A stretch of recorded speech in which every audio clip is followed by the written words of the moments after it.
Hello student, today's topic is rock cycle. आज हम जो रॉक साइकिल यानी कि जो शैल चक्र है उसके बारे में पढ़ेंगे। So start today's topic. Rocks do not remain their original form from long but many undergo transformations. यानी कि जो रॉक्स होती है, जो चट्टानें होती है, वो अधिक समय तक अपने जो मूल रूप में ओरिजिनल फॉर्म यानी कि जो उनकी ओरिजिनल फॉर्म है उसमें बनी नहीं रहती है, बल्कि उसमें समय समय पर परिवर्तन होते रहते हैं। उसमें ट्रांसफॉर्मेशंस यानी कि उसमें बदलाव परिवर्तन हमें देखने को मिलते रहते हैं। Rock cycle is the continuous process through which old rock are transformed into new ones. यानी कि जो रॉक साइकिल है उसके अंदर हम देखते हैं रॉक साइकिल की जो कंटिन्यूस प्रोसेस यानी कि जो लगातार चलने वाली एक प्रक्रिया के रूप में होती है, जिसमें जो ओल्ड रॉक्स होती हैं यानी कि जो पुरानी चट्टानें होती हैं वो अपना रूप बदलकर और नया रूप धारण कर लेती है। वो अपने आप को ट्रांसफ़र कर लेती है, यानी कि जो ओल्ड रॉक्स होती है वो नए रूप में ढल जाती हैं। Igneous rock are primary rocks and other rocks sedimentary and metamorphic from these primary rocks. जो we know the three types of rocks. First is igneous rock, second is sedimentary rocks and third is metamorphic rocks.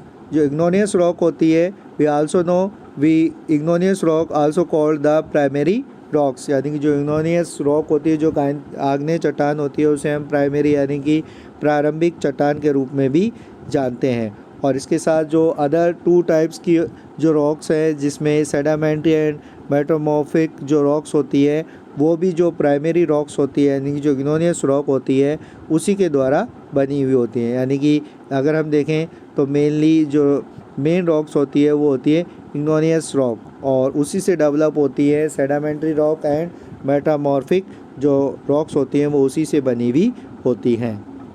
इग्नोनियस rock can be change into metamorphic rocks. जो igneous rock होती है वो कायांतरिक चट्टानों में परिवर्तित हो जाती है, यानी कि वो अपने आप को ट्रांसफ़र कर लेती है। इग्नोनियस रॉक ट्रांसफ़र हो जाती है, चेंज हो जाती है, मेटामॉर्फिक रॉक के अंदर वो बदल जाती है। The fragment deserve out of igneous and metamorphic rocks from into sedimentary rocks. यानी कि जो ये परिवर्तित जो अलग अलग जो परिवर्तन है उसमें हम देखने को मिलते हैं, जो आंतरिक और जो कायांतरिक इग्नोनियस रॉक और मेटाबॉलिक जो रॉक्स होती हैं उनके द्वारा ही हम जो सेडिमेंट्री रॉक्स होती है वो डेवलप होती है। जो सेडिमेंट्री जो रॉक्स होती है उसका डेवलपमेंट इन दो रॉक्स यानी कि इग्नोनियस रॉक और मेटामॉर्फिक जो रॉक्स होती हैं उसी के कारण जो हम देखते हैं सेडिमेंट्री रॉक्स डेवलप होती है। और जो सेडिमेंट्री जो रॉक्स होती है वो भी अलग अलग जो पार्ट्स होती हैं उसमें डिवाइड हो जाती हैं और वो भी एक अलग तरीके का अपना निर्माण कर लेती है।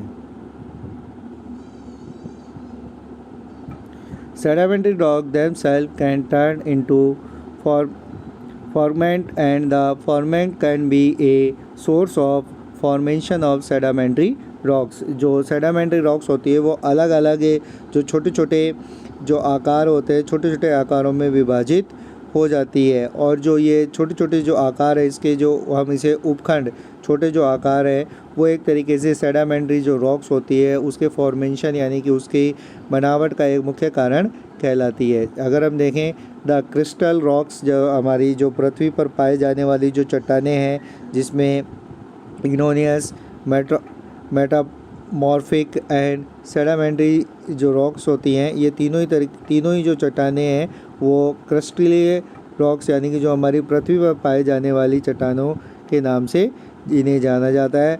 Ones from may be carried down into the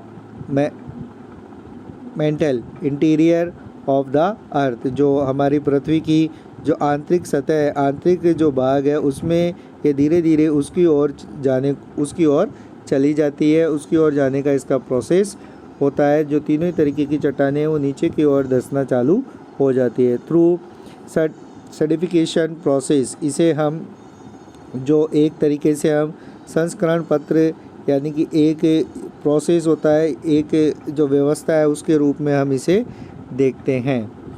end the some melt down due to the increase in temperature in the interior of turn into molten magma. यानी कि हम देखते हैं कि जो पृथ्वी के आंतरिक भाग होता है वहाँ का तापमान धीरे धीरे बढ़ता है और उसके बढ़ने का कारण होता है जो मैग्मा होता है वो मेल्ट यानी कि जो मैग्मा होता है उसके पिघलने के कारण पृथ्वी का तापमान धीरे धीरे, पृथ्वी का जो टेम्परेचर है वो धीरे धीरे बढ़ने लग जाता है।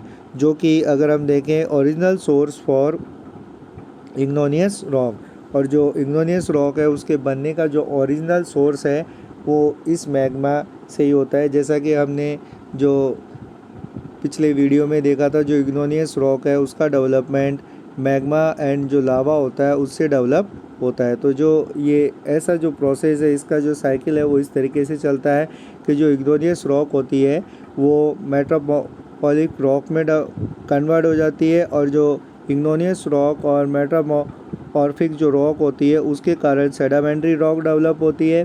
तो सेडामेंट्री रॉक्स अलग अलग जो पार्ट में डिवाइड हो जाती है, और फिर वो जो अपनी जो अर्थ है, अर्थ की जो निचली लेयर है उस पे जाती है, और उसके कारण उसके ऊपर जो प्रेशर बनता है उससे जो मैग्मा होता है वो मेल्ट होता है, मैग्मा पिघलना लग जाता है, और इस पिघले हुए मैग्मा से ही इग्नोनियस रॉक बनती है। तो ये जो रॉक साइकिल है ये चलती रहती है। तो इस तरीके से हम रॉक साइकिल कहते हैं कि इग्नोनियस जो रॉक है वो उससे मेटापॉलिक रॉक्स बनती है, मेटापॉलिक्स और इग्नोनियस रॉक से हम देखते हैं कि सेडामेंट्री रॉक्स बनती है, और सेडामेंट्री रॉक्स जो डिवाइड होकर जो पार्टिकल्स जो होते हैं उसके जो प्रेशर डालते हैं मैग्मा पर, मैग्मा मेल्ट होता है, और मैग्मा के मेल्ट होने से इग्नोनियस रॉक बनती है। जो साइकिल है वो चलती रहती है।